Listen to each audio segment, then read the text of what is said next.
بسم اللہ الرحمن الرحیم۔ السلام علیکم ورحمۃ اللہ وبرکاتہ۔ حضرت ابراہیم علیہ السلام کی پیدائش کیسے ہوئی؟ مفسرین کا بیان ہے کہ نمرود بن کنعان بڑا ہی جابر بادشاہ تھا۔ سب سے پہلے اسی نے تاج شاہی اپنے سر پر رکھا۔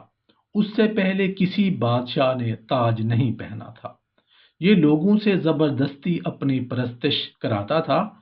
کاہن اور نجومی اس کے دربار میں بکثرت اس کے مقرب تھے۔ نمرود نے ایک رات خواب دیکھا کہ ایک ستارہ نکلا اور اس کی روشنی میں چاند، سورج وغیرہ سارے ستارے بے نور ہو کر رہ گئے۔ کاہنوں اور نجومیوں نے اس خواب کی یہ تعبیر کر دی کہ ایک فرزند ایسا ہوگا جو تیری بادشاہی کے زوال کا باعث ہوگا۔ یہ سن کر نمرود بے حد پریشان ہو گیا اور اس نے یہ حکم دے دیا کہ میرے شہر میں جو بچہ پیدا ہو اسے قتل کر دیا جائے، اور مردوں کو عورتوں سے ہم بستری سے زبردستی منع کر دیا گیا۔ شاہی حکم نامہ جاری کیا گیا کہ مرد عورتوں سے اور عورتیں مردوں سے جدا رہیں۔ چنانچہ ہزاروں بچے قتل کر دیے گئے، مگر تقدیرات الہیہ کو کون ٹال سکتا ہے؟ اسی دوران حضرت ابراہیم علیہ السلام پیدا ہوئے، اور بادشاہ کے خوف سے ان کی والدہ نے شہر سے دور پہاڑ کے ایک غار میں ان کو چھپا دیا۔ اسی غار میں چھپ کر ان کی والدہ روزانہ دودھ پلا دیا کرتی تھیں۔ بعض مفسرین کا قول ہے کہ 7 برس کی عمر تک، اور بعضوں نے تحریر فرمایا کہ 17 برس تک آپ اسی غار میں پرورش پاتے رہے۔ اس زمانے میں عام طور پر لوگ ستاروں کی پوجا کیا کرتے تھے۔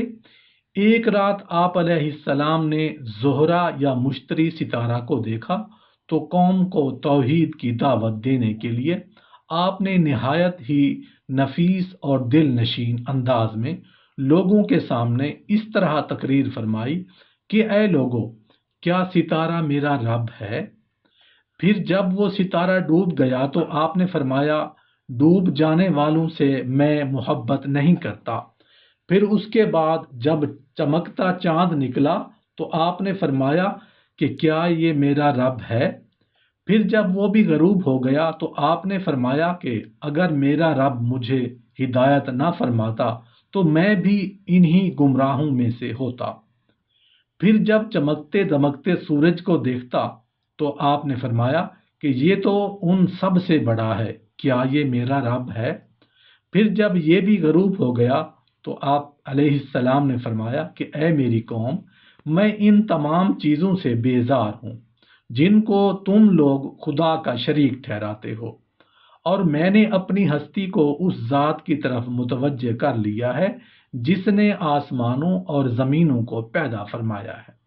بس میں صرف اسی ایک ذات کا عابد اور پجاری بن گیا ہوں، اور میں شرک کرنے والوں میں سے نہیں ہوں۔ پھر ان کی قوم ان سے جھگڑا کرنے لگی تو آپ علیہ السلام نے فرمایا کہ تم لوگ مجھ سے خدا کے بارے میں جھگڑتے ہو۔ اس خدا نے تو مجھے ہدایت دی ہے اور میں تمہارے جھوٹے معبودوں سے بالکل نہیں ڈرتا۔ سن لو، بغیر میرے رب کے حکم کے تم لوگ اور تمہارے دیوتا میرا کچھ بھی نہیں بگاڑ سکتے۔